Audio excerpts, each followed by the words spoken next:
આજે છોટાઉદેપુર જિલ્લા ઓ ભાઈ રાજુ એક મિનિટ ઓકે આજે છોટાઉદેપુર જિલ્લા કોંગ્રેસ પાર્ટીના નવનિયુક્ત પ્રમુખ સતીભાઈના સત્કાર સમારંભનો કાર્યક્રમ હતો. કોંગ્રેસના સૌ કાર્યકર દરેક તાલુકામાંથી અને સિનિયર નેતાઓ માનનીય સુખરામભાઈ, ભીખાભાઈ રબારી ઉપસ્થિત રહીને આ કાર્યક્રમમાં કાર્યકર્તાઓને ઉત્સાહિત કર્યા. કાર્યકર્તાઓએ શશીભાઈને કોંગ્રેસ પાર્ટીને મજબૂત બનાવવા માટે મહેનત કરવા માટે અને પૂરો સહકાર આપવા માટેની ખાતરી કરી.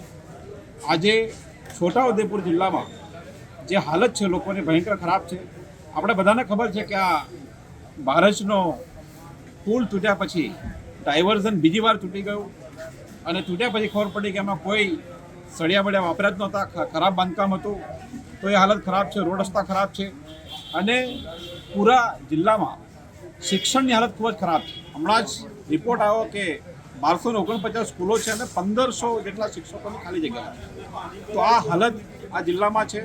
અહીં પહેલાં આપણે જાણીએ છીએ કે 25 કરોડનું કૌભાંડ થયું, નળ સે જલમાં પાણી નથી આવતું. આ બધા જ સવાલો જે છે એ કોંગ્રેસ પાર્ટીના કાર્યકર્તાઓ લોકો સુધી લઈ જશે અને જે પણ સવાલો છે એના માટે કોંગ્રેસ લડશે અને કોંગ્રેસની લડતને છોટાઉદેપુરના લોકો સહકાર આપશે અને આવતા દિવસોમાં તાલુકા જિલ્લા પંચાયત જે છે કોંગ્રેસ પાર્ટી જીતશે અને પંચાયતો બનાવશે.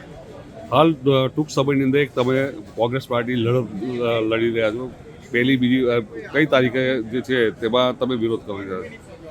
છોટાઉદેપુર જિલ્લાનું જે સરકારી તંત્ર છે એનો દુરુપયોગ કરીને બીજેપી ધરતી આબા અભિયાન કાર્યક્રમ ચલાવવાનું જાહેર કર્યું છે.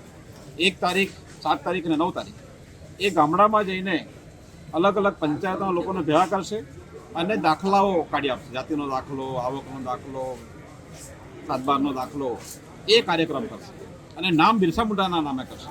તો આ ફાલતુના કાર્યક્રમ સરકારી રૂપિયા, લોકોના વિના રૂપિયા વાપરીને જે આ લોકો કરવા જઈ રહ્યા છે એ સરકારી તંત્રનો સમયનો બગાડ છે, પૈસાનો બગાડ છે અને બીજેપીની રાજનીતિનો પ્રચાર કરવા માટે જઈ રહ્યા છે. કોંગ્રેસ પાર્ટી પેરેલલ આની સામે પત્રિકા આંદોલન કરશે અને જે પણ વાસ્તવિકતા છે એ લોકો સુધી પહોંચાડશે.